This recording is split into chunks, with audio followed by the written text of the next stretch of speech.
Dikirimkan dari 085 sekian-sekian kasus melarikan dana perusahaan dan penipuan. Jika ada yang mengenal, tolong bantu sumbangannya untuk orang ini. Orang ini juga menjual harga dirinya dan ibunya serta keluarganya serta keluarga besarnya agar bisa bayar hutang yang sudah dibawa kabur. Hubungi kami jika kalian ingin melihat data lengkapnya. Hati-hati sama si bangsat ini.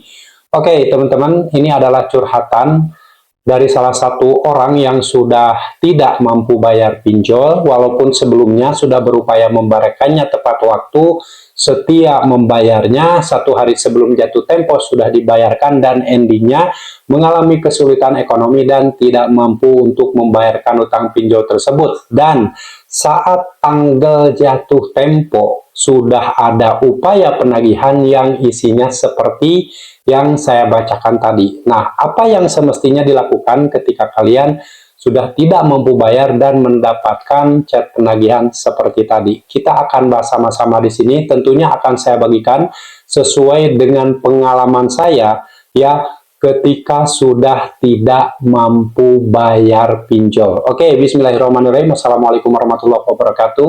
Apa kabar teman-teman semuanya di hari ini? Saya doakan semoga kalian dalam keadaan sehat walafiat dan selalu dalam lindungan Allah Subhanahu wa taala. Amin ya rabbal alamin. Oke, kembali di hari ini saya akan menyampaikan salah satu curhatan seseorang yang sudah tidak mampu bayar pinjol. Nah, beda lagi ketika orang yang berutang di pinjol sengaja tidak dibayar. Ya, ini beda. Saya menyampaikan orang-orang yang sudah tidak mampu bayar pinjol, tapi sebelumnya sudah berupaya membayarnya. Ya, dibayarkan tepat waktu, 1 hari sebelum jatuh tempo sudah dibayarkan dan endingnya mengalami kesulitan dan tidak mampu bayar utang lagi. Nah, kenapa orang yang berutang di pinjol endingnya akan gagal bayar? Ingat, pinjol ya, ketika pinjam uang di pinjol itu tenornya singkat, periode bayar singkat, dan kalian mungkin tidak akan paham. Bunganya ini bisa berubah-ubah, bunganya besar, bisa berubah-ubah, periode bayar juga bisa berubah-ubah. Ya, makanya jangan sampai kalian terjebak. Waspada ketika berutang di pinjol, jangan sampai kalian mengalami ya suatu saat nanti kalian sebuah kecemasan, ketakutan, kepanikan yang diakibatkan kalian sudah tidak mampu bayar pinjol tersebut, seperti yang dialami oleh seseorang yang saat ini sudah tidak mampu bayar pinjol. Oke, saya sudah mengalami dulu ya membayar biaya perpanjangan tenor berulang kali ya, membayar dengan cara dicicil setelah lewat tanggal jatuh tempo, dicicil sedikit-sedikit dengan harapan agar pinjol ini ya tidak neror terus-menerus ya. Lalu saya juga bayarkan ya dengan cara pinjam dana ke dana kur bank konvensional. Saya juga bayarkan dengan jual aset, saya juga bayarkan dengan gadai-gadai aset. Endingnya apa? Utang pinjol tidak akan pernah selesai sampai kapanpun. Waspada kalian, jangan coba-coba membayar utang pinjol dengan cara membuat hutang baru. Jangan coba-coba membayar utang pinjol dengan cara dicicil sedikit-sedikit setelah lewat tanggal jatuh tempo karena ada denda yang terus bertambah dihitung per hari. Jangan coba-coba bayar pinjol dengan cara menginstal, meminjam ke aplikasi pinjol lain. Jangan bayar utang pinjol dengan jual aset, dengan gadai-gadai aset. Tidak boleh ya. Saat kalian sudah terlanjur berutang di pinjol di satu aplikasi, sudah berupaya bayar dan akhirnya mengalami kesulitan tidak mampu lagi bayar, jangan lagi dipaksa bayar dengan cara membuat hutang. Ya, jangan. Kenapa? Hutang pinjol endingnya tidak akan pernah selesai dan kemungkinan hutang kalian semakin nambah. Waspada. Kenapa? 2 atau 3 hari sebelum jatuh tempo, ya kalian akan berupaya ditakut-takuti dengan berbagai kalimat-kalimat template kebohongan yang selalu dikirimkan oleh oknum DC pinjaman online, baik itu penagihan yang sistem yang sudah diprogram ataupun penagihan yang berupa chat, WA, email, SMS, atau panggilan telepon yang tiada henti. Chat WA biasanya mengirimkan kalimat-kalimat template kebohongan tanpa menyebutkan nama aplikasinya yang berupa menakut-nakuti, menampilkan ya foto profil WA yang wajah orang yang menakutkan.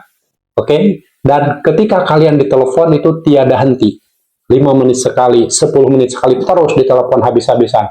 nomor kontak darurat dihubungi, nomor kantor dihubungi, HRD dihubungi. Semua itu akan terjadi ketika kalian sudah tidak mampu bayar pinjol. Makanya, kenapa si pinjol melakukan hal itu 3 atau 2 hari sebelum jatuh tempo? Agar kalian ya berupaya mencari dana talangan karena ketakutan membaca dan merasa terganggu dengan penagihan tersebut.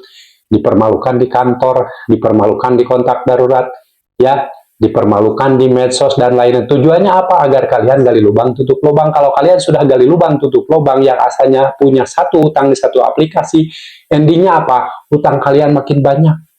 Endingnya apa? Aset kalian dijual, barang kalian digadaikan, semuanya habis, ya hancur-hancuran. Si pinjol makin kaya raya, hidupmu makin sengsara. Oke, makanya saya selalu menyampaikan, ketika kalian sudah terlanjur berutang di pinjol, saat menjelang tanggal jatuh tempo, tidak mampu bayar, jangan maksa dibayar dengan membuat hutang baru. Stop di satu lubang hutang. Kemungkinan kalaupun kalian gagal bayar pun, hutangmu tidak akan melebar kemana-mana, hanya di satu aplikasi. Beda lagi ketika kalian berupaya membayar dengan cara menginstal aplikasi lain, pinjam ke tetangga, pinjam ke saudara, pinjam ke bank, pinjam ke leasing, ya hutang kalian makin nambah. Hutang pinjol tidak akan pernah selesai. Waspada teman-teman, jangan sampai terjebak gali lubang tutup lubang. Nah, seperti yang terjadi pada nasabah ini. Karena ketakutan luar biasa, ya saat 2 hari, 3 hari sebelum jatuh tempo sudah ditakut-takuti dengan berbagai penagihan yang tidak menyebutkan nama aplikasinya, akhirnya apa? Terjebaklah hutang besar. Pinjam ke tetangga, pinjam ke saudara, pinjam ke bank, pinjam ke leasing. Endingnya apa? Utang pinjol tidak selesai, utangnya nambah jadi 4 lubang, 5 lubang, dan seterusnya. Oke? Endingnya apa? Gagal bayar pada waktunya. Nah, akan saya bacakan, ini adalah salah satu chat penagihan yang dikirimkan oleh oknum DC Pinjol yang tidak menyebutkan nama aplikasinya.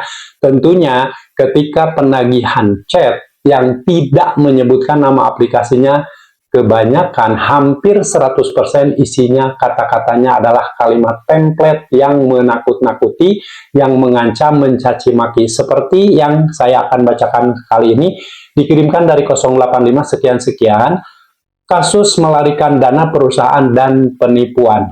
Jika ada yang mengenal, tolong bantu membantu sumbangannya untuk orang ini. Orang ini juga menjual harga dirinya dan ibunya serta keluarga besarnya agar bisa bayar hutang yang sudah dibawa kabur. Hubungi kami jika ingin melihat data lengkapnya. Hati-hati sama si bangsat ini. Nah, teman-teman, kalau kalian pertama kali berutang di pinjol, sudah berupaya bayar, saat jatuh tempo dibayarkan dan mengalami situasi tidak mampu bayar dan mendapatkan chat seperti ini 2 hari sebelum jatuh tempo, yang terjadi apa?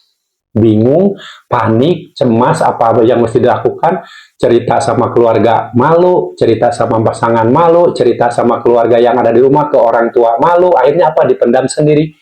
Endingnya apa? Ketakutan, kecemasan. Karena takut ya hal ini terjadi, membayangkan sesuatu yang belum tentu terjadi, hanya membaca chat seperti ini, kata-kata template seperti ini, kalian kemungkinan besar akan berupaya membayarkannya. Tujuannya apa? Agar tidak dipermalukan, ya, agar tidak disebar data, agar data tetap bagus, tidak di blacklist, agar limit pinjaman makin naik, berbagai alasan. Akhirnya apa? Cari dana talangan. Nah, ini kesalahan besar. Ya, sekuat apapun teror, sehebat apapun kalimat-kalimat template teror yang dikirimkan oleh oknum DC yang tidak menyebutkan nama aplikasinya, langsung kalian blokir, report. Tidak usah dibales, tidak usah direspon, tidak usah menjanjikan apapun. Ini teror. Kalaupun kalian berupaya ingin membayarnya, kalian bayarnya kemana? Ini tidak menyebutkan nama aplikasinya, coba. Kalau kalian menebak-nebak, oh ini dari pinjol ini, nggak bisa. Ya, ini berupa teror, tidak menyebutkan nama aplikasinya, kalian tidak punya kewajiban untuk meresponnya. Oke? Jangan sampai hanya karena teror seperti ini, kalian terjebak hutang besar. Karena takut, karena malu, karena takut disebar data, dan lain. Padahal ini hanya upaya, kalimat-kalimat template kebohongan, yang mana dari beberapa tahun yang lalu selalu dilontarkan oleh oknum DC Pinjol. Kenapa sampai saat ini masih digunakan? Karena masih banyak orang yang percaya dan ketakutan dengan kalimat template seperti ini. Ya, waspada teman-teman. Mulai saat ini, sekuat apapun penagihan, Sekuat apapun teror, blokir report. Teror itu wajib diblokir report. Blokir, hapus, blokir. Ganti nomor HP, ganti WA, ganti email. Tujuannya apa? Untuk menyelamatkan mentalmu, untuk menyelamatkan pikiranmu agar tidak sampai ketakutan dan akhirnya mencari dana talangan, terjebak gali lubang tutup lubang, terjebak hutang besar, dan kamu tidak akan pernah bisa keluar dari lingkaran setan hutang pinjol jika tidak maksa untuk berhenti. Oke, mulai saat ini sudahlah, gak usah panik lagi dengan kalimat-kalimat template seperti ini. Ini hanya upaya menciptakan rasa kepanikan dari kejauhan. Lebih baik daripada kalian pendam sendiri, terus terang sama pasanganmu, sama keluargamu yang ada di rumah. Jadi, kalaupun misalkan kalian berutang seberapapun, kalau kalian sudah jujur pada pasanganmu, jujur pada keluargamu, minimal mungkin mereka akan memberikan kekuatan mental padamu. Jangan sampai karena dipendam sendiri, pikiranmu ketakutan memikirkan sesuatu yang belum terjadi karena membaca chat penagihan tadi, pikiran kotor masuk, ya, setan-setan masuk. Endingnya apa? Mengakhiri hidup. Jangan sampai terjadi, teman-teman. Gagal bayar bukan akhir hidup Anda, tapi awal untuk memulai hidup yang lebih baik lagi tanpa riba pinjaman online. Oke, dan mulai saat ini sudahlah, tenangkan dirimu, ya, kuasai pikiranmu, kendalikan pikiranmu, ya, cari rezeki yang halal, bangkit dari keterpurukan. Gak usah panik, ada Allah yang akan menolongmu. Ingat, pertolongan Allah itu lebih dari apapun. Daripada kamu terus-terusan diliputi kecemasan hanya membaca kata dan kalimat yang dikirimkan oleh orang yang tidak kamu kenal, gak tahu dari mana orangnya, lebih baik sudahlah. Pasrah diri sama Allah, ikhlas. Ya, semua ini sudah terjadi. Kembalikan sama Allah, minta bantuan sama Allah. Insya Allah kalian akan diberikan solusi terbaik oleh Allah Subhanahu wa Ta'ala atas semua permasalahan yang sedang kalian hadapi saat ini. Dan yang pasti kalian harus tetap semangat. Wassalamualaikum warahmatullahi wabarakatuh.